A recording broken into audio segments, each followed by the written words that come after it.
السلام عليكم ورحمة الله وبركاته. اللهم صل وسلم وبارك على سيدنا محمد. كل سنة وانتم طيبين ويعود عليكم الأيام بخير يا رب. عزومتنا أول يوم كده في رمضان. أدي أكلنا النهاردة وأدي بيتنا كده والزينة والفوانيس دي أنا عاملاها بإيدي بورق اللي هو ورق البيض الطاولة. أول حاجة هنبدأ يومنا بالصلاة على النبي عليه الصلاة والسلام. أنا كده ملينة بغسل الفراخ، سبتهم شوية بالملح والليمون. وادي البسبوسة عملتها، بعمل لهم صينية بسبوسة أول يوم أو كنافة. ابتديت في البطاطس. ادي يومنا النهاردة ويعود عليكم الأيام بخير يا رب.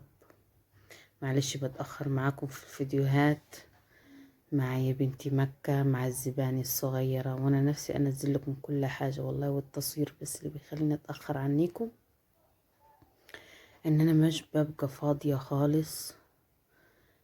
يلا وشجعوني كده بلايك وكومنت حلو، واي طلب عايزينه في رمضان، اي حاجة عايزين اعملها لكم اطلبوها مني في الكومنت وانا هعملها لكم، مش هتأخر عنيكم خالص. اهو عملنا اول حاجة اول صينية. بيجوا اخوات جوزي يعني اول يوم، ربنا ما يقطع علينا يا رب يوم عادة، كل سنة يا رب يعيشوا كل سنة. بيبقى يوم حلو وجميل وهزار وضحك مع بعضينا.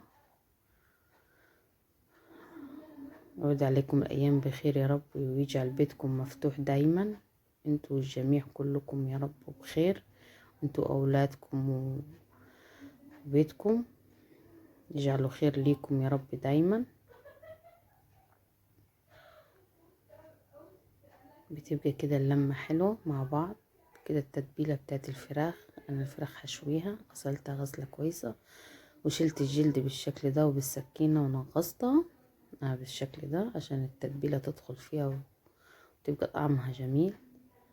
ادي طريقتي في الفراخ، بفرم البصل والفلفل الاخضر، وبحط كل التوابل اللي عندي وخل وليمون، بحشيها تحت الجلد بالشكل ده.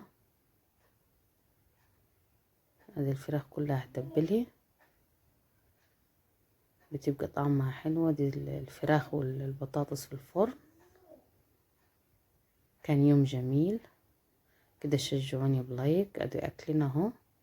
شجعوني كده بلايك وكومنت حلو، واللي مشتركش في القناة يشترك.